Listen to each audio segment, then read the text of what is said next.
Okapi Weekend Matinal. Présenté par Baya Chamala. Merci d'écouter Radio Okapi. Direction Washington DC aux États-Unis, retrouver un Mwana Mboka, un Congolais de la diaspora du nom de Eric Yaoné. Ça va faire près de 3 ans qu'il est basé aux États-Unis, en provenance de Kinshasa, où il exerçait pas mal d'activités dans le domaine de la publicité, notamment de l'art, sans oublier l'organisation des événements. Eric a mis en place une structure qui s'appelle Kin Culture, qu'il continue de développer du côté des États-Unis. Bonjour Eric Yaoné. Bonjour monsieur Maria. Comment ça se passe en ce moment du côté des États-Unis, surtout avec cette crise du coronavirus qu'on connaît, mais aussi l'ambiance des élections américaines? Voilà, je pense que vraiment vous avez déjà une bonne coloration de ce qui se passe ici aux États-Unis. Nous allons rajouter à cela, en plus, ce qui est déjà dans notre sujet sur lequel on est basé, une semaine aussi sur le Congo. On est en plein dedans, donc on a aussi cette période du Congo, on l'appelle Congo Week. Nous sommes en pleine période d'élection, donc dans les quelques semaines aussi, ça va, il y a beaucoup de choses qui vont jouer sur le période électorale. Donc vous connaissez tous les candidats qui sont partants. Et aussi, comme dit le Covid-19, comme on le dit ici, ça en a été le plus touché de la planète, mais bien sûr l'économie est en train d'être ballottée, mais vraiment à l'américaine, nous essayons de tenir bon. Et je pense qu'avec Dieu, tout ira très bien. Cette vague de revendications du peuple noir, comme on dit, de Black Lives Matter, avec George Floyd, qui avait eu cette bavure au niveau de la police. Et bien sûr, il y en a eu pas mal d'autres aussi. Il y a eu ça a eu une continuité, en fait, de petits problèmes contentieux avec la police. Mais je crois que aujourd'hui, avec cette situation de Covid-19, de Black Lives Matter, les gens sont un peu sous une période très difficile, c'est vrai, et mentalement, psychologiquement, nous sommes toujours un peu, comment je veux dire, dans une petite crainte chaque jour du lendemain, mais c'est vrai que le peuple américain, c'est un peuple qui croit en Dieu, c'est un peuple qui est très chrétien et qui a un grand désir de liberté. Et le Black Lives Matter, c'est justement sur les Noirs et tous les autres races aussi, parce qu'il y a aussi les Latinos aussi, et le reste. Donc c'est vraiment ce besoin de pouvoir prendre une grande part dans cette société américaine et de pouvoir revendiquer nos droits. Et puisque nous en parlons d'ailleurs, laissez-moi donc vous annoncer que notre entretien va se dérouler en 2 parties. La première aujourd'hui et la seconde qui sera proposée demain dimanche dans Okapi Weekend Matinal. Mais avant d'en arriver là, est-ce qu'on peut un tout petit peu revenir sur votre parcours brièvement, qui est Eric Yaoné, où est-ce que vous en êtes aujourd'hui avec votre structure Kin Culture? Ok, je commencerai d'abord par la fin. Je suis en plein processus d'avoir un trophée dans les 2 semaines qui vont suivre le 14 novembre, qui est une consécration justement de tout ce travail de la plateforme Kin Culture dans l'activité qui s'appelle The Man Impact Change de Madame Sonia Diaw, qui est une structure américaine qui lance une nomination de personnes qui se sont démarquées. Ça revient justement sur l'historique de Kin Culture. Je suis né et grandi à Kinshasa, je suis né en 77, à ma campagne plus ou moins où j'ai grandi. Et vraiment, j'ai œuvré dans l'art depuis très longtemps. Depuis le Katanga, j'ai participé à plusieurs expositions d'art. Nous étions avec M. Rudy Pilen, qui était un grand artiste peintre. J'ai participé à des activités au bâtiment du 30 juin, avec pour l'appeler Top One, avec plusieurs amis. On était dans des scènes. Et bien sûr, à Kinshasa, en revenant à Kinshasa, j'ai fait l'Académie de Rosa, où j'étais avec plusieurs artistes. J'avais créé ce qu'on appelle le Supreme Spectacle. Bref, on a un peu tourné dans le monde culturel, Supreme Musique, la promotion culturelle. Mécadence, c'était la promotion de la danse. J'ai créé une plateforme de comédie, stand-up, un peu comme le Comedy Club de Jamel Debbouze, qui s'appelait le Comedy Club de Kinshasa, qui proposait aussi un espace d'expression artistique dans le cadre scénique. Et bien sûr, j'étais l'élève de Maître Moïse Mongolo, le feu de Maître Moïse Mongolo qui a fait FCC Saint-Julier, qui nous a laissé, qui était un grand artiste peintre, qui était avec le Maître Philippine, dont j'étais son élève et travaillé dans plusieurs expositions au Ménine, qui était un des grands dessinateurs de timbres de musée Laurent de Kabila. Mais au fur et à mesure, j'ai vraiment grandi dans ce milieu de l'art et de la culture, et dans ce désir de vouloir tout mélanger, parce que j'étais aussi dans la promotion, dans la publicité, parce que je travaille plutôt plus dans la publicité, dans la promotion des entreprises. Moi, je suis axé vraiment dans l'artistique. Ça veut dire que j'avais eu à promotionner les artistes sur leur visibilité sur le boulevard des Grands Gens, sur les mainstream, les billboards, c'est ce que j'étais en train de faire, et de les amener dans des espaces d'expression, en les manageant, en les boostant à être meilleurs. Je crois qu'on s'est déjà rencontré plusieurs fois dans les centres culturels français et dans plusieurs autres centres culturels entre Montamontable, Bokubissa, l'espace des arts, l'espace du zoo, où nous avons eu plusieurs activités avec les élèves, avec les étudiants, avec les artistes. Bref, je suis vraiment dans ce milieu culturel, entré dedans, dans les festivals de jazz et tous les restes. J'ai toujours été impliqué de part et d'autre dans toutes ces activités. Aujourd'hui, aux États-Unis, je n'ai pas changé de donne. J'ai continué mon chemin. Ce qui a été commencé, j'avais débuté à Kinshasa, a continué aux États-Unis. Je ne suis pas le genre, quand j'arrive dans un pays, je refais tout à zéro. Je ne fais que faire la continuité de ce Eric. Et je crois que le pays aux États-Unis, qui est un pays très commercial, qui est très curieux en fait, et très, avec le programme justement, le problème de Black Lives Matter, c'est encore mieux parce qu'ils ont envie de rentrer dans leur source, dans l'Afrique, dans leur Afrique. Beaucoup vont d'ailleurs au Ghana ici. Beaucoup d'Américains changent de nationalité et rentrent en Afrique et deviennent carrément des Africains. Ils ont de passer Ghana. Et ce désir de connaître la culture m'a facilité aussi aux États-Unis parce qu'ils sont friands de la culture africaine. D'ailleurs, plusieurs artistes, Beyoncé, Janet Jackson, tous les restes, ont besoin, un désir de rentrer dans leurs origines. Et qu'une culture ici se sent comme un poisson dans l'eau.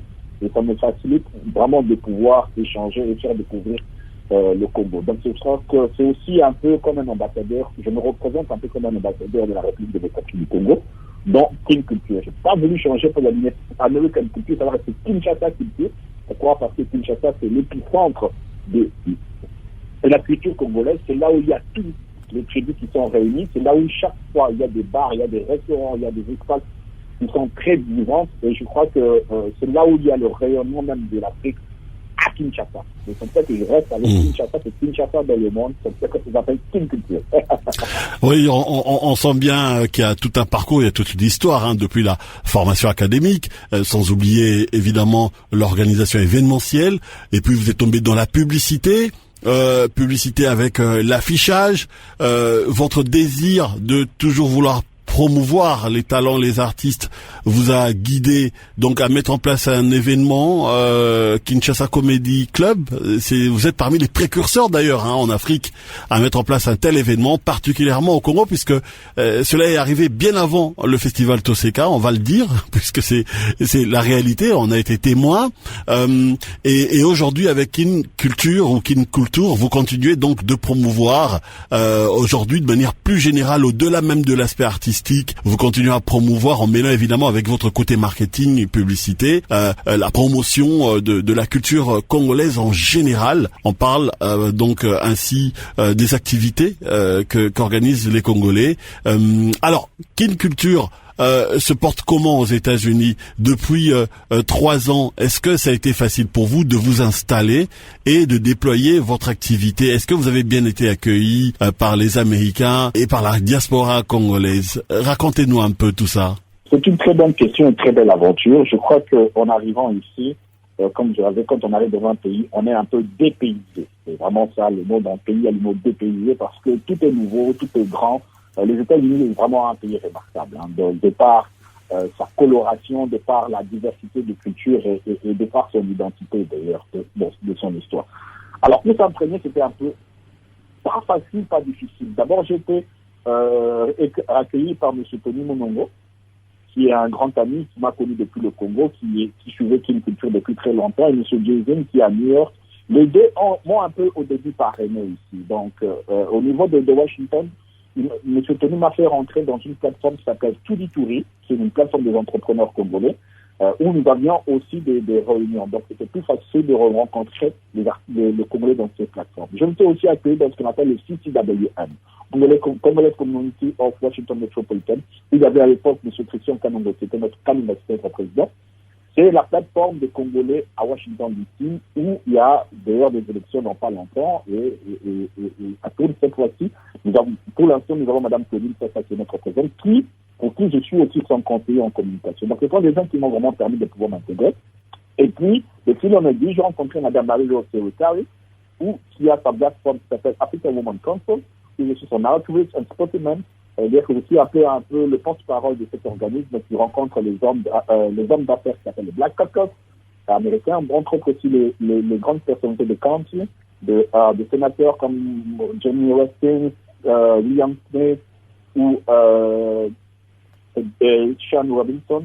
Ce sont des personnes qui nous rencontrent en compteur pour plaider un peu l'humanitaire et puis la cause de la République démocratique du Congo et bien sûr des Africains, parce que c'est africain, c'est pas congolais, c'est même comme ça. Donc tout cela m'a permis de pouvoir rencontrer, participer dans plusieurs événements. J'ai rencontré Mme Tifa Love qui représente le Miss RDC, donc j'étais aussi en train de faire la promotion de ces activités pour rayonner le Congo à travers la beauté. Et j'étais un peu son reporter. Donc, en étant dans les coulisses des personnes, c'était plus facile de remonter en surface et de me faire découvrir mon talent. La plupart de mes services ont été en gratuité pour d'abord faire comprendre ce qu'étaient les capacités, les aptitudes. Et je crois que c'est un pays qui est friand de ce qui est nouveau. Donc, ça a été assez rapide pour beaucoup qui peuvent le dire, mais c'est un travail acharné. Donc, ce n'est pas non plus évident. Et je crois que les gens qui apprécient un travail bien fait, c'est vraiment le meilleur pays des États-Unis parce qu'en fait, ils payent bien un travail qui est bien établi. En tout cas, je remercie vraiment toutes les personnes que j'ai oubliées. Mais c'est un pays qui m'a très bien accueilli. Je pense qu'en 2 ans et demi, c'est waouh. Moi-même, des fois, je me dis, qu'est-ce qui se passe parce que on a croire que c'est 15 ans de ma vie que j'ai fait en 2 ans ici aux États-Unis. Mais comment vous expliquez cela? Comment vous expliquez cet accueil? Quand vous êtes né et grandi dans un milieu culturel, c'est un milieu où on n'en a pas de complexe. Et où on est blanc, noir, jaune et blanc. Et depuis le Congo, on a toujours rencontré plusieurs milieux, plusieurs façons de voir les choses. Et nous avons fait l'humilité de nous présenter devant les gens. Je crois que cette formation que j'ai eue à Kinshasa, en rencontrant des gens comme vous, comme plusieurs autres personnes, les Début Saïdi et tous les autres, les Stéphanie Suffren, les Anne Lien et tous les autres les personnes que j'ai rencontrées selon mon parcours, m'a facilité le contact et les relations avec les gens. Donc j'ai une facilité de discuter avec les gens en respectant leur façon de voir les choses. Pas en m'imposant, c'est ce qui est plus important, parce que souvent on veut dicter les gens ce que l'on veut, pour que les gens puissent croire essentiellement que ce que l'on dit, c'est la vérité essentielle. Ben, on a vraiment cette recherche. Et cela aux États-Unis, c'est plus facile. Les gens sont très ouverts de ce côté-là. Et ça a été plus facile de pouvoir vraiment marcher à ce moment. Surtout, c'est aussi un travail. Je crois que on ne peut pas se leurrer, ce n'est pas aussi évident pour tout le monde.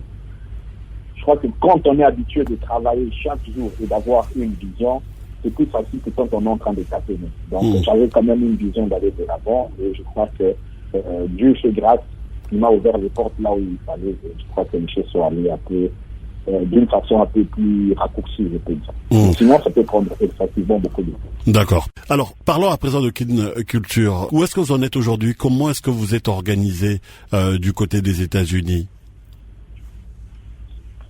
Voilà, déjà, pour informer, il fallait aussi régulariser. Donc là, pour l'instant, nous sommes en train de vraiment bien installer la plateforme web. C'est du web marketing essentiellement. Nous le développons sur le web et sur des activités en synergie avec d'autres activités où nous appuyons. Comme aujourd'hui, nous sommes avec Congo Square Show, qui est une initiative qui vise à créer des liens entre les artistes de tous bords et de toute origine. Nous avons aussi une plateforme laquelle permet aux artistes de se produire et de trouver des similarités culturelles avec des artistes de par le monde. Donc nous utilisons l'Internet pour diffuser en temps réel ce monde magique. Notre personne commence à la promotion de l'art que nous connaissons. C'est là, c'est dans Congo Square où nous sommes en train de travailler actuellement. Et c'est là, dans le web, c'est très essentiellement dans le web. Avec le Covid-19, c'est plus facile pour Kin Culture de s'élever. Depuis le Covid, pour moi, c'était plus bénéfique parce que les gens sont plus après, ils ont besoin d'avoir de l'entertainment, de divertissement.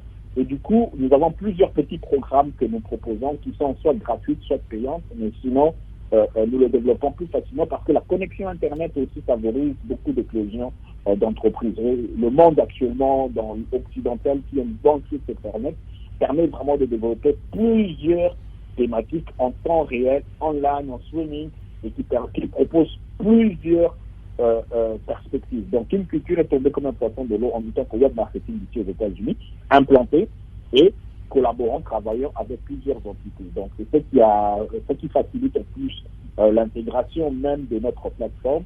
Et nous avons nos websites qui est www.kinculture.net pour ceux qui veulent savoir, ou bien je donnerai bien sûr notre email pour toutes les personnes qui voudraient avoir plus d'informations sur nos activités. Cet événement dont vous nous avez parlé d'entrée de jeu, Congo in Harlem, de quoi il s'agit exactement? Oui, ok. Congo in Harlem est un événement, un festival qui est centré sur les réalisateurs qui parlent du Congo et des cinéastes congolais, a priori. Ça se passe il y a 12 ans, après la première édition, ce festival est devenu une opportunité d'échange culturel. Ça se passe principalement à Harlem, qui est une ville très noire. J'ai été moi-même 2 fois à New York, en Harlem. C'est vraiment, moi je dis, triomphe de de la culture africaine. Vous le sentez sur chaque avenue. Et vraiment là, il y a des avenues, on est avec la communauté. J'ai été 2 fois, comme je dis, à Harlem. On est avec les Sénégalais, les Maliens, les Congolais. Et voilà. Donc il y a un espace, il y a un théâtre où pendant 12 ans, pendant les 2 semaines, avec tous les problèmes qu'il y a au Congo, le problème de guerre, de tout ce que nous connaissons, famine et autres, pendant 2 semaines au mois d'octobre, ils se sont lancés, parce que je ne fais pas partie directement de l'organisation, eux qui organisent, nous sommes partenaires, pendant 12 ans, ils ont essayé de pouvoir parler de la situation du Congo. Congo Week et Congo Harlem, c'est une plateforme vraiment jumelle. Et pendant 12 ans, des artistes viennent, des cinéastes, des penseurs, des écrivains, et autour de la communauté étrangère, parce que tous ceux qui viennent ne sont pas congolais, il y a des Afro-Caribéens, il y a des amis du Congo, un friend of Congo qui sont là aussi. Et cette période, c'est la période de pouvoir rechercher un peu cette identité congolaise, parce que quand il est un peu perdu, qu'est-ce qui se passe? Il y a des gens qui sont ici aux États-Unis depuis des années, qui sont nés qui n'ont jamais été au Congo, mais qui sont congolais, mais qui veulent quand même connaître un peu la véritable histoire du Congo, contée par les Congolais. Et c'est instant dans Congo Week, le Congo in Harlem, c'est dans les 2 semaines qui terminent justement demain, le 31 octobre. C'est la dernière soirée. Pendant 2 semaines, il y a toutes ces conférences. Ça se termine par un grand concert. Et la plupart du temps, les artistes de par le monde congolais qui viennent, et ils se produisent sur cette scène.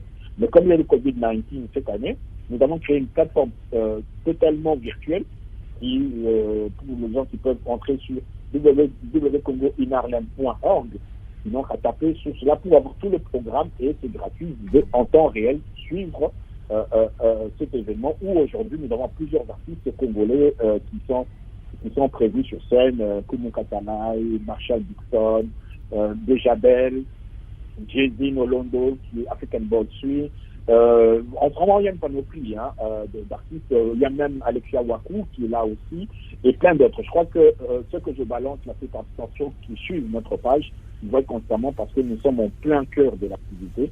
Nous faisons la promotion. Et Congo Square, c'est la continuité, un peu comme Congo Week, maintenant microscopique, et nous allons le faire tout au long de l'année, plusieurs séries de spectacles avec des artistes que j'appelle encore aujourd'hui de nous contacter. CongoSquare.org, et de pouvoir venir aussi s'affilier dans ce mouvement qui vraiment permettra une grande, comme je dis, une culture, booster les artistes et tous ceux qui sont entrepreneurs dans le Congolais. Effectivement, comme on dit, c'est une 12e édition. C'est ni la première ni la 3e, nous sommes pendant 12 ans. Je crois qu'ils se sont déjà recréés. Moi, c'est la première année que je participe comme Kin Culture. Mais on sent de par leurs plateformes qui sont non seulement engagées, mais ils sont un peu plus structurés, et ils ont des idées très carrées. Comme cette année, ça se passera même au Japon, à Tokyo, à Hiroshima et Nagasaki. Je crois que ça va se passer. Ils parleront des effets de la bombe atomique qui a été créée avec l'uranium du Congo. Donc on dit qu'on est quand même, on fait partie de l'histoire du monde. Donc c'est pour réveiller un peu l'esprit curieux ou ceux qui ne connaissent vraiment pas la réelle histoire. Et je pense qu'en 12 ans, ils ont déjà eu pas mal de sympathisants, et je crois que cet effet boule de neige continue à grossir, et je pense que du jour au lendemain, ceux qui vont suivre encore aujourd'hui ne sont pas en retard, mais jamais en retard d'entrer dans un train. une fois que c'est votre moment, entrez, je crois que vous allez suivre le rythme. Éric Yaoné, nous arrivons à la fin de notre entretien. Quel peut être le mot de la fin? Meilleur communiqué, je demanderai d'abord aux Congolais de me soutenir le 14 novembre. Ah oui, vous êtes nominé pour un prix. Parlez-nous-en un tout petit peu. Même pas nominé, j'ai carrément le trophée. Ah, vous avez carrément remporté. Vous avez carrément remporté un trophée. Oui, j'ai remporté la coupe. Oui, et c'est un trophée de quoi exactement? Expliquez-nous un peu cette aventure. À peine arrivé 2 ans après, vous remportez un trophée. Quelle est la magie derrière? Non, moi-même, ça me surprend, comme je le dis, ça fait, comme je le dis, c'est une spirale de coïncidences, je peux dire, mais moi, je traite ça de grâce. De même Impact, c'est une activité qui promotionne des Black, African Black people, des Blacks des Africains noirs, qui se sont démarqués de leur communauté. La plupart, ce sont des grands pasteurs, ce sont des grands écrivains, ce sont vraiment des gens qui sont dans cette communauté américaine. Et je parlais souvent justement de Black Cop parce que les hommes d'affaires américains, nous avons des grands journalistes comme Roland Martin qui est là. Nous avons les gens de Canty. Vraiment, il y a des gens qui voyagent de par les États-Unis pour participer à cet événement. J'ai participé l'année passée avec Madame Sifalov pour emmener le Miss United States. Miss United States, et nous étions avec les Miss du Congo. C'est comme ça que je suis entré dans cette organisation. Et on m'a présenté Sonia Gaou, qui est l'organisatrice. Elle m'a dit, écoute, Eric, tu as du potentiel. Si tu peux commencer à faire pour nous des animations, entrer dans notre groupe. Donc, je travaille avec des Kenyans, avec des Kenyans et d'autres nationaux. J'étais le seul Congolais, et tous anglophones d'ailleurs, avec mon anglais qui paterne en plus. Mais ce qui est vrai, c'est que les gens ne voient pas des petites lacunes, ils voient tes potentiels. Et du coup, on m'avait pris ambassadeur de cette organisation cette année. Et j'ai lancé cet appel tout simplement pour dire, comme on l'avait lancé pour tout le monde, qu'on est en train de chercher des personnes qui débarquent. Et des Congolais ils ont vu cette annonce. Ils ont dit, Eric, pourquoi on ne te prendrait pas de mettre moi? Je m'en fous. Donc il y a des gens qui ont pris mon nom, qui m'ont inscrit, et en plus qui ont voté pour moi. Moi, j'étais surpris de voir qu'après j'étais nominé. Je me suis dit, oui, qu'est-ce que j'ai fait?